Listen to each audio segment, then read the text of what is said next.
and judges can introduce themselves. Hello, everybody. Welcome. We're very excited to hear from you today. My name is Darcy Kern. I'm a professor of history at Southern Connecticut State University. I'm also an alumna of the program, so I've been where you are, and it's a great program. And like I said, we're excited to hear from you. My name is Tim Isaacs. I'm executive director at the Center for Teaching the Rule of Law at Roanoke College in Salem, Virginia. Welcome and good luck this afternoon. Go Wahoos. Good morning. My name is Jamie Gass, director of the Center for School Reform at Pioneer Institute. It's a Boston-based think tank that does research around K-12 education reform, and I want to echo what my colleagues have said, and congratulations on being at the national finals. Could you guys introduce yourselves and your teacher, please? Hi, my name is Lily Jameson, and I am a senior at Glen Allen High School. I'm very excited to be here. Hello, my name is Jack Clark. I'm thrilled to be here. It's gonna be a lot of fun. Hello, my name is Jane Riley. I'm a senior at Glen Allen High School as well in Virginia, and I'm very excited to be here as well. Hi, I'm Abby. Also, very excited to be here.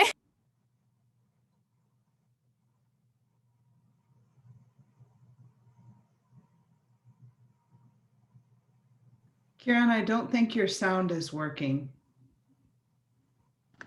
Is it working now? Yes. Two. I'm Karen Larkin, and these are our teachers, Mr. Van Valkenburg and Mr. Conway.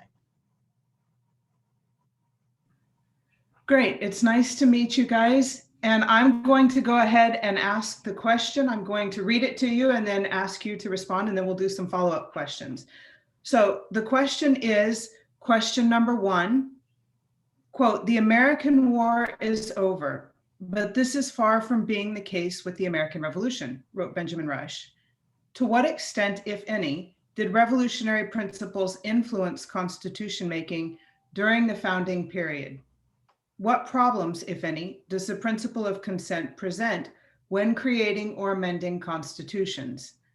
To what extent, if any, are revolutionary principles evident in modern times? You may begin. John Adams declared the revolution was effected before the war commenced. The revolution was in the minds and hearts of the people. This radical change in the principles, opinions, sentiments, and affections of the people was the real American Revolution. The revolution served as the catalyst for the country as it began to shape and mold the unique ideological staples of our society. While some principles of the American Revolution are present in the Constitution, such as the separation of powers between Articles 1, 2, and 3, the checks and balances such as taxation law starting in the House of Representatives, which is a House of the People, other ideologies of the American Revolution are no longer as present, such as the fear of a standing army. While some influences from the Revolution and Declaration of Independence can be found in the Constitution served more as a response to the failures of the Articles of Confederation as the country realized it needed what Alexander Hamilton stated in Federalist 70, an energetic government.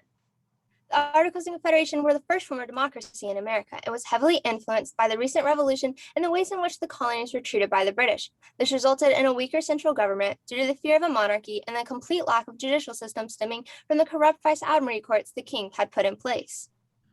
However, in 1787, the Articles were deemed ineffective after incidents such as Shays' Rebellion, and important political thinkers like James Madison began reassessing American political thought.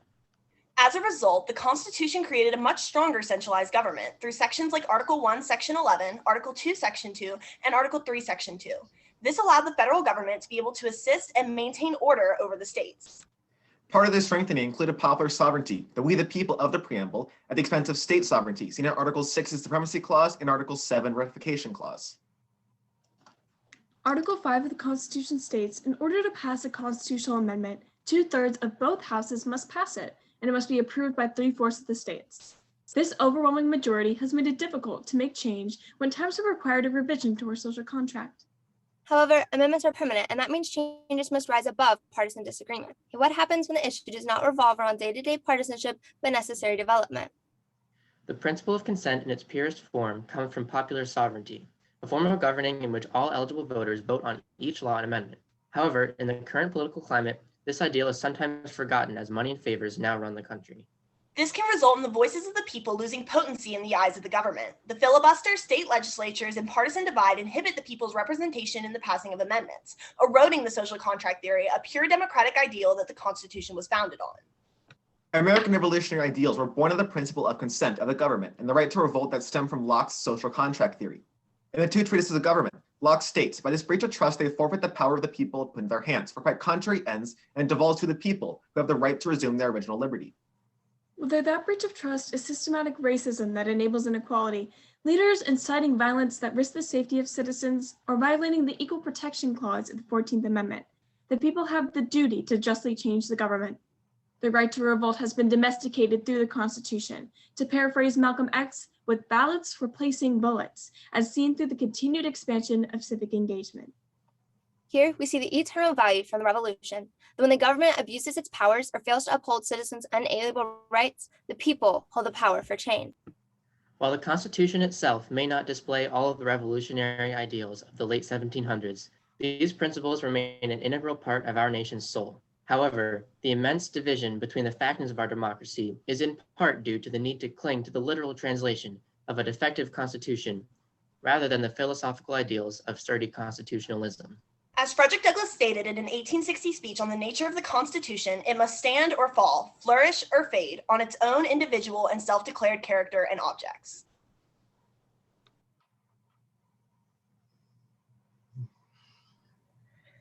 Thank you. I would like to ask you to speak more about a point you raised in your speech. You say that money runs the country now.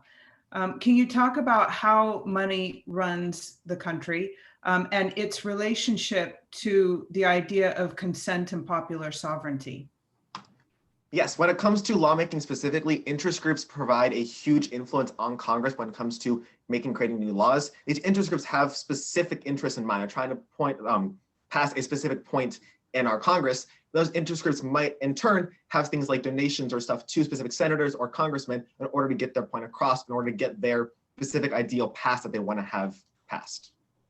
We also see this with our election campaigns, right? In this past year, we spent millions of dollars on federal elections alone. And with the need to spend so much money on campaigns in order to be an equal person in a presidential race, we see that a lot of the times elites are the only people who have the financial ability to run for president. This sort of limits our ability to the principle of consent, as people from lower socioeconomic classes physically cannot be represented in our federal government with these sort of high campaign prices.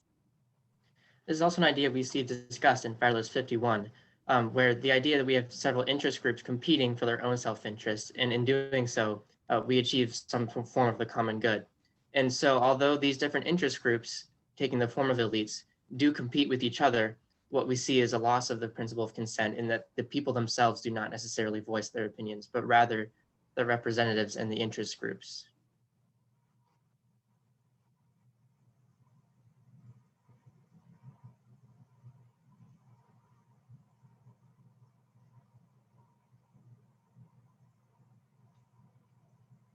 One of the questions that I would like to ask,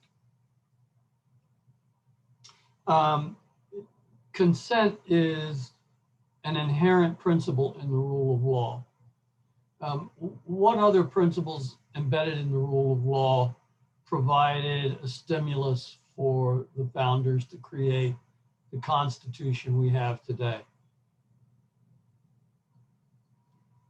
When it comes to creating a constitution from the idea of rule of law, we have this idea of habeas corpus. This stems from the discussions of rule of law that you see within the Magna Carta, within early British, or within the British times, that influence how our country is to be run. We make it so habeas corpus, for example, makes sure that citizens themselves have the power to go up against a tyrannical executive branch, so that when they are being put in jail or being charged with a crime, they know why they are being charged. They have the ability to defend themselves. This stems from the idea of rule of law that was first discussed in the Magna Carta, or at least further codified in the Magna Carta.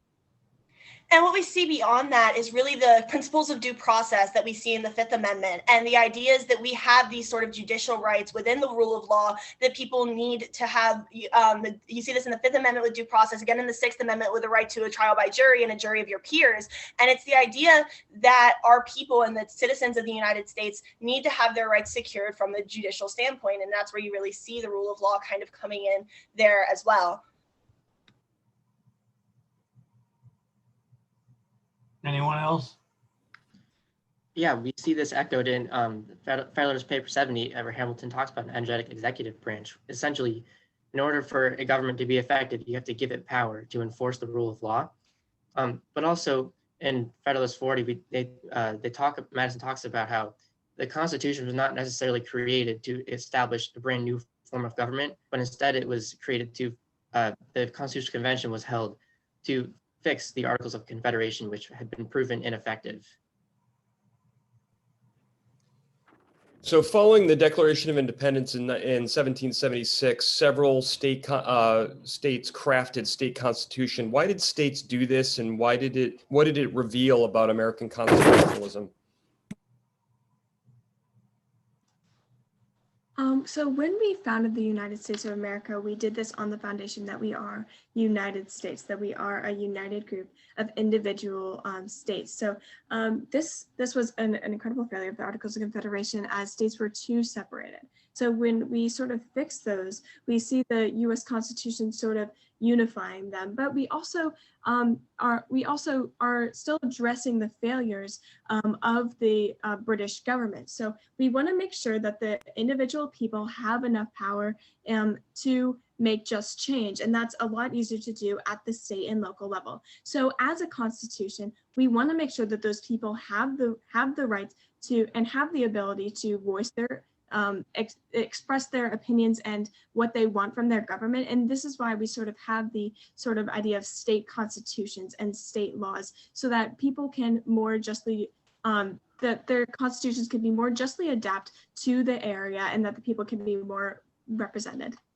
This is also and the fear of the monarchy that really stemmed from the Revolutionary War and from King George, we saw the sort of the firm league of friendship in the Articles of Confederation with the individual states and the colonies making their individual state constitutions. And what that led to was the lack of unity and the problems seen in Shays' Rebellion and the Newburgh Conspiracy, where we really realized that we needed a stronger form of a centralized government. And so we got that constitution.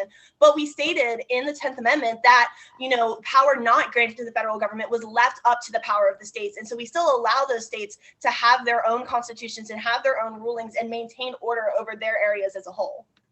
This also serves as a very foundational component of the idea of federalism. This serves as a check against the federal government, as states are able to be serving as these laboratories of democracy. They are able to try things out in the states they can necessarily do at a federal level. Most recently, this was seen with the idea of legalization of marijuana in Colorado. States have the ability to experiment with these things, as it's much easier to do, like test a new theory or a new law or stuff like that within a smaller state government, as opposed to being a federal government. But these serve, again, as a check against federal government when they deem the federal government isn't necessarily doing what they believe should be done, which serves as kind of a check and balance.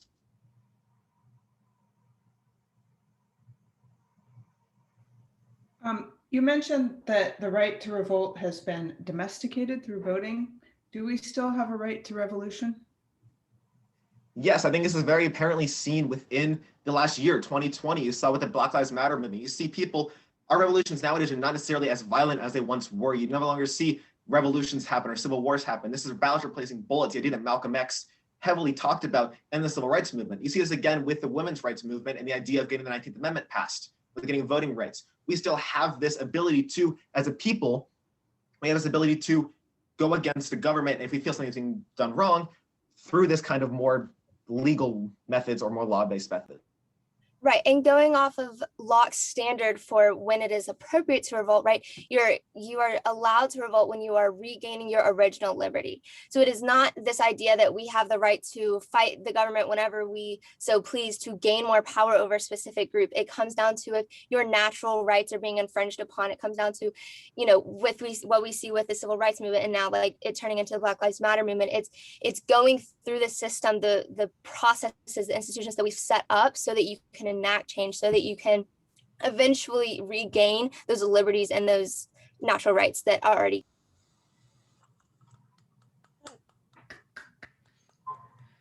Yeah, nice point of ending for Unit 1 with John Locke. That was great. Look, you guys are really good. You know this material backwards, forwards, up, down, whichever way you want to go. I mean, I'm just really impressed with the types of examples you gave. Everything from the Federalist Papers to Magna Carta to Malcolm X to John Locke. I mean, you guys have thought this through. You have very specific, pertinent examples, and you are very good. My one recommendation to you, and this is just as a matter of course for public speaking, slow down a little bit. You have so much information, and I'm sitting here trying to, write everything down that you say because you have so much information. But you were going so fast. I was like, wow, I can't keep up. So just slow it down just a tad because it helps to hear when you're speaking. But that's really my only recommendation. Yeah, I want to echo that. I thought that you're a very impressive group. You really have all of these historical and philosophical principles really at your fingertips. It was true not only in the introductory remarks, you covered a lot of territory very quickly, but your knowledge of Federalist Papers, being able to marshal the Federalist Papers, the discussion of the Articles of Confederation, some of the deficiencies, and then tying it into contemporary examples in the introductory portion, I think it was really impressive. The way in which you answered my question, but also the questions of my colleagues through, again, using the Federalist Papers, using British history of British law and Magna Carta. It was just really impressive. You folks are really an excellent team. Congratulations. I think the thing that impressed me the most about your presentation is that from beginning to end, it was seamless. There were no gaps. There were no bumps in the road. You knew what you wanted to say. You knew where you were going with your evidence, with your ideas. And that's very hard to do, particularly when you're working with other people. It's hard enough to do when you're trying to do it by yourself, but when you're working with a group of people, that's a very difficult task. I would also agree that you need to slow down your speech a little bit because, we're old folks, and some of us older than the others, and it's, we're trying to get every word down because we know how much work you've put into it. So slow down a little bit. The only thing that I would have is sort of a suggestion for improvement as you go through the rest of your presentations is that all of you try to contribute more equally in the presentations. Some of you tended to sort of take charge, and that's normal. I mean, you're the alpha leaders of the group, so that's to be expected. But do try to balance out the participation a little bit more. But I agree with what my colleagues have said.